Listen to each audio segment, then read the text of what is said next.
What's going on, everybody? Respawn Gentleman here. So today I'm going to show you an absolutely crazy location for farming tons of mutation samples.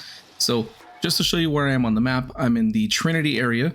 I'm actually right over here, kind of near this Night Runners hideout and the Alder Windmill. So right up here in this area.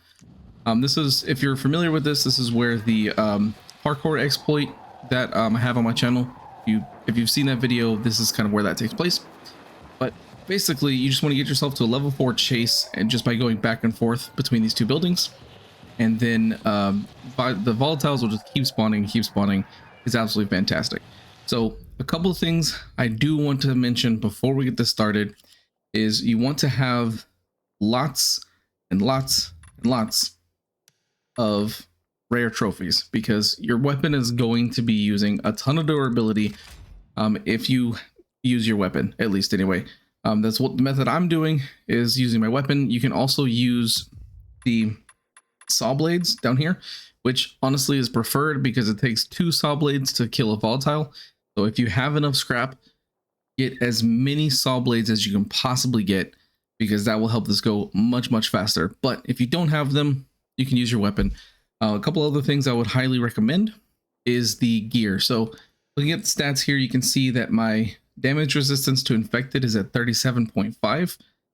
That is extremely key. You really need that, because you want it as close to 50% as possible, so that way you can use a toughness booster, which will then get you where you're basically invincible and can't die.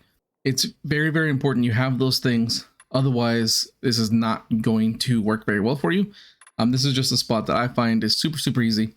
So if you come to a point, like you can already see, there's absolutely tons that I've already got on the ground right here. But you get to the point where they stop spawning like this, all you need to do is just run across, far jump across here, and then far jump back. And then they'll immediately start spawning again, and then just start killing them. Now, if you're using your weapon like I am, you will be getting grabbed quite often. So definitely keep that in mind. If you're using the saw blades, you probably won't get grabbed at all, because you'll be able to kill them before multiple sharks showing up. But that's one thing to keep in mind, and just wail on them like crazy. I'm going to keep doing this for the rest of the night, and then I'll show you the results of that.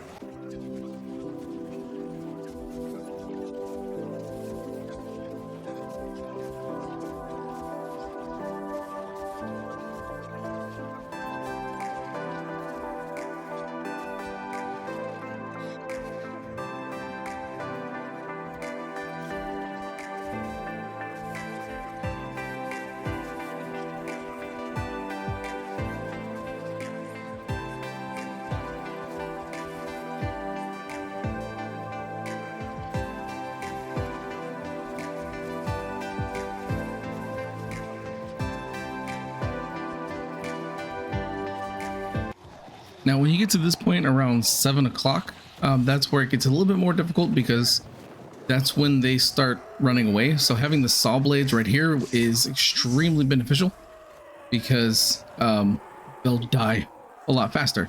There's a good chance if you're just using a weapon like me, they'll end up running away and you can't really do any much about it. But I'm going to keep going until it's fully daytime and they stop spawning.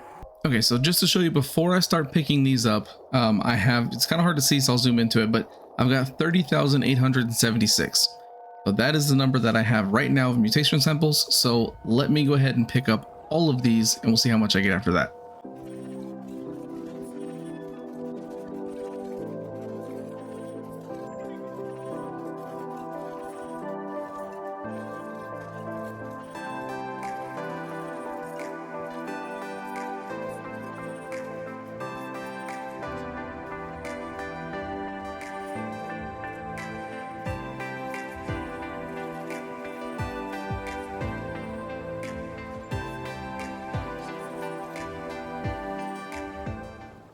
Okay, so that was all of them. So I went from 30,000 all the way to 42,305. So I gained 12,000 mutation samples just from one night of farming. Now, like I said, this could be a lot more than that if you do like the saw blades, because like I said, you can kill volatiles in 2 hits. So that will be much faster. But it is absolutely crazy how much you can get with this. It is Absolutely insane. If you enjoyed this video and you want to see more Dying Light content, make sure to like and subscribe. Thanks for watching. See you guys next time.